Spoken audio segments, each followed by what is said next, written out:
Mamlakatimizning ko'plab hududlari qurg'oqchil iqlim sharoitida joylashgan. Bu yerlarda suv qishloq xo'jaligining asosi va hayot manbaidir. Suv yetarli bo'lgan holda hosildorlik ta'minlanadi. Suv tanqisligi esa yer unumdorligiga salbiy ta'sir ko'rsatadi. Shu bilan birga paxta va bug'doy kabi ekinlarni an'anaviy usulda, ya'ni egatlab sug'orish amaliyoti suv resurslariga bosimni oshirmoqda. Iqlim o'zgarishi sababli yillar davomida asosiy daryolar oqimi kamayib borayotgani kuzatilmoqda. Suv resurslarini samarali boshqarishdagi muammolar natijasida, ayniqsa yoz oylarida suv yetishmovchiligi yanada sezilarli bo'lmoqda. Ayniqsa qishloq xo'jaligi mahsulotlarini ishlab chiqarishda va oziq-ovqat xavfsizligini ta'minlashda asosiy rol o'ynaydigan kichik dehqon xo'jaliklari suv tanqisligi tufayli o'z tomorqalaridan samarali foydalana olmayaptilar. Bu holat shuni ko'rsatmoqdaki, suv tejovchi texnologiyalar endi shunchaki tanlov emas, balki barqaror qishloq xo'jaligi uchun zaruratdir. Yechimlar esa mavjud. Ular qatoriga yomg'irlatib sug'orish, maxsus gellar va eng muhimi tomchilatib sug'orish tizimlari kiradi. Biz eng O'zbekiston bo'yicha issiq joyda, ya'ni Janubiy Termiz juda issiq o'lka, garmselimiz ko'p. Bu texnologiya, yaxshi texnologiya sababi suvni juda tejaymiz. Suvni tejamkor qilib ishlatsak, bizning dehqonchiligimiz, yerdan oladigan mahsulotlarimiz hammasi bekamko'z dasturxonimizga, xalqimiz dasturxoniga to'liq to'kis kirib boradi. Ushbu texnologiyalar faqat yirik fermer xo'jaliklari yoki klasterlar uchun emas, balki kichik va o'rta dehqon xo'jaliklari uchun ham samarali yechim hisoblanadi. Ular fermerlarning daromadini oshirish va resurslardan oqilona foydalanish imkonini beradi.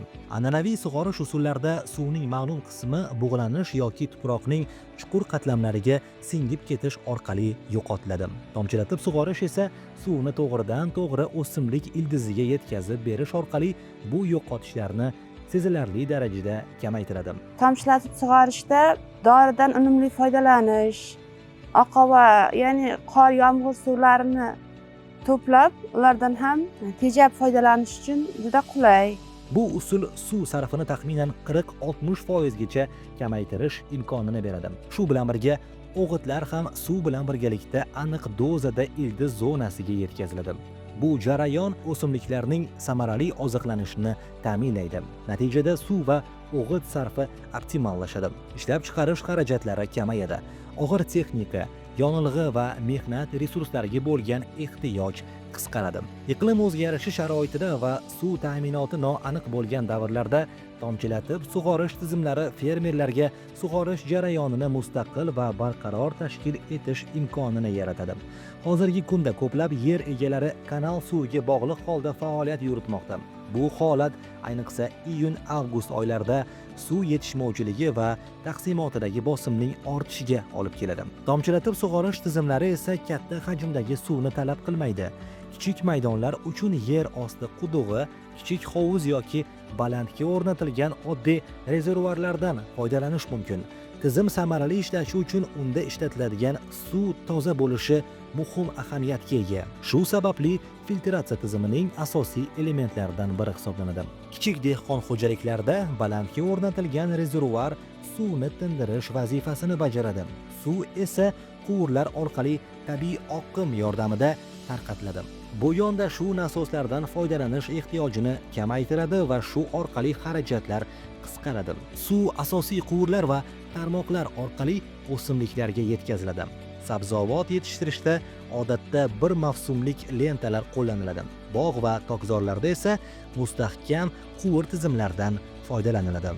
Tomchilab sug'orish tizimlarini joriy etish xarajatlari uning tarkibiy qismlariga bog'liq.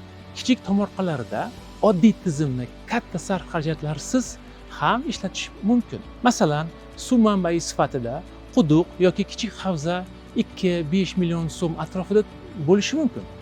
1000 litrli bochka esa 500-700 ming so'm turadi. Quvurlar va boshqa zarur qismlar nisbatan arzon hisoblanadi. Zarur hollarda filtratsiya tizimi ham qo'shiladi. Eng muhimi, tizimni bosqichma-bosqich joriy etish imkoniyatlari mavjud. Yanada ilg'or, avtomatlashtirilgan aqlli tizimlar qimmatroq bo'ladi. Bunday tizimlar nasos stansiyalari, o'g'it berish uskunalari va avtomatik boshqaruv datchiklarini o'z ichiga oladi. Tizimning samarali ishlashi uchun loyihalash jarayonini malakali mutaxassislar tomonidan amalga oshirish muhim ahamiyatga ega. Bu kelgusidagi qo'shimcha xarajatlarning oldini olishga xizmat qiladi.